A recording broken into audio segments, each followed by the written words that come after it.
വചനോദയം. മത്തായിയുടെ വിശുദ്ധ സുവിശേഷം 2-ാം അധ്യായം 1 മുതൽ 12 വരെയുള്ള തിരുവചനങ്ങൾ. ഹേറോദേസ് രാജാവിൻ്റെ കാലത്ത് യൂദയായിലെ ബേത്ലഹേമിൽ യേശു ജനിച്ചപ്പോൾ പൗരസ്ത്യദേശത്തു നിന്ന് ജ്ഞാനികൾ ജെറുസലേമിലെത്തി. അവർ അന്വേഷിച്ചു, എവിടെയാണ് യഹൂദന്മാരുടെ രാജാവായി ജനിച്ചവൻ? ഞങ്ങൾ കിഴക്കവൻ്റെ നക്ഷത്രം കണ്ട് അവനെ ആരാധിക്കാൻ വന്നിരിക്കുകയാണ്. ഇത് കേട്ട് ഹേറോദേസ് രാജാവ് അസ്വസ്ഥനായി. അവനോടൊപ്പം ജെറുസലേം മുഴുവനും. അവൻ പ്രധാന പുരോഹിതന്മാരെയും ജനത്തിൻ്റെ ഇടയിലെ നിയമജ്ഞരെയും വിളിച്ചുകൂട്ടി ക്രിസ്തു എവിടെയാണ് ജനിക്കുന്നതെന്ന് ചോദിച്ചു. അവർ പറഞ്ഞു, യൂദയായിലെ ബേത്ലഹേമിൽ. പ്രവാചകൻ എഴുതിയിരിക്കുന്നു, യൂദയായിലെ ബേത്ലഹേമേ, നീ യൂദയായിലെ പ്രമുഖ നഗരങ്ങളിൽ ഒട്ടും താഴെയല്ല. എന്റെ ജനമായ ഇസ്രായേലിനെ നയിക്കാനുള്ളവൻ നിന്നിൽ നിന്നാണ് ഉത്ഭവിക്കുക. അപ്പോൾ ഹേറോദേസ് ആ ജ്ഞാനികളെ രഹസ്യമായി വിളിച്ച് നക്ഷത്രം പ്രത്യക്ഷപ്പെട്ടത് എപ്പോഴെന്ന് സൂക്ഷ്മമായി ആകാംക്ഷയോടെ അന്വേഷിച്ചറിഞ്ഞു. അവൻ അവരെ ബേത്ലഹേമിലേക്ക് അയച്ചുകൊണ്ട് പറഞ്ഞു, പോയി ശിശുവിനെ പറ്റി സൂക്ഷ്മമായി അന്വേഷിക്കുക. അവനെ കണ്ടു കഴിയുമ്പോൾ ഞാനും ചെന്ന് ആരാധിക്കേണ്ടതിന് എന്നെയും അറിയിക്കുക. രാജാവ് പറഞ്ഞത് കേട്ടിട്ട് അവർ പുറപ്പെട്ടു. കിഴക്ക് കണ്ട നക്ഷത്രം അവർക്ക് മുമ്പേ നീങ്ങിക്കൊണ്ടിരുന്നു.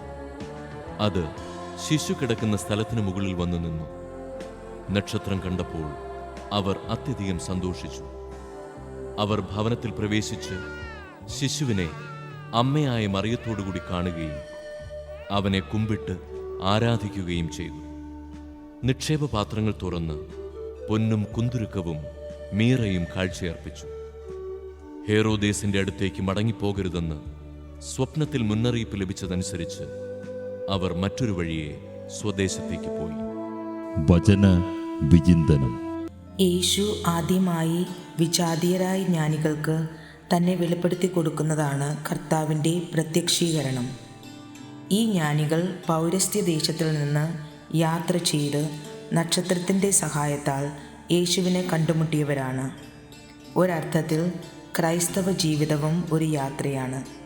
ജ്ഞാനസ്നാന അവസരത്തിൽ യേശുവിനെ കർത്താവും രക്ഷകനുമായി ഏറ്റുപറഞ്ഞുകൊണ്ട് ആരംഭിക്കുന്ന യാത്ര ഒടുവിൽ ആ രക്ഷകനെ മുഖാമുഖം സ്വർഗരാജ്യത്തിൽ കണ്ടുമുട്ടുമ്പോഴാണ് അവസാനിക്കുന്നത്.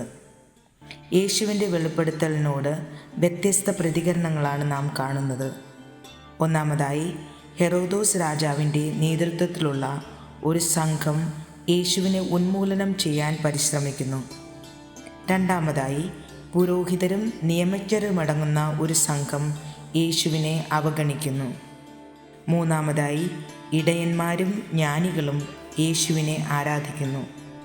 നാം മൂന്നാമത്തെ സംഘത്തിലെ വ്യക്തികളെ പോലെ നമ്മുടെ സ്നേഹത്തിൻ്റെ സ്വർണവും വിനയത്തിൻ്റെ മീറയും ആരാധനയുടെ കുന്തിരിക്കവും കൊണ്ട് പരിശുദ്ധ കുർബാനയിൽ യേശുവിനെ സജീവമായി ആരാധിക്കണം. ജ്ഞാനികൾ തിരികെ പോകാൻ മറ്റൊരു വഴി തിരഞ്ഞെടുത്തതുപോലെ അന്യായവും അശുദ്ധവുമായ ചിന്തകൾ, വാക്കുകൾ, പ്രവൃത്തികൾ, ദുശ്ശീലങ്ങൾ, സ്വാർത്ഥ സ്വഭാവങ്ങൾ എന്നിവയിൽ നിന്ന് വിട്ട് ഒരു പുതിയ ജീവിതശൈലി നാം തിരഞ്ഞെടുക്കണം. നക്ഷത്രങ്ങൾ ജ്ഞാനികളെ യേശുവിലേക്ക് നയിച്ചതുപോലെ മറ്റുള്ളവരെ യേശുവിലേക്ക് നയിക്കുന്ന നക്ഷത്രങ്ങളായി നാം മാറണം.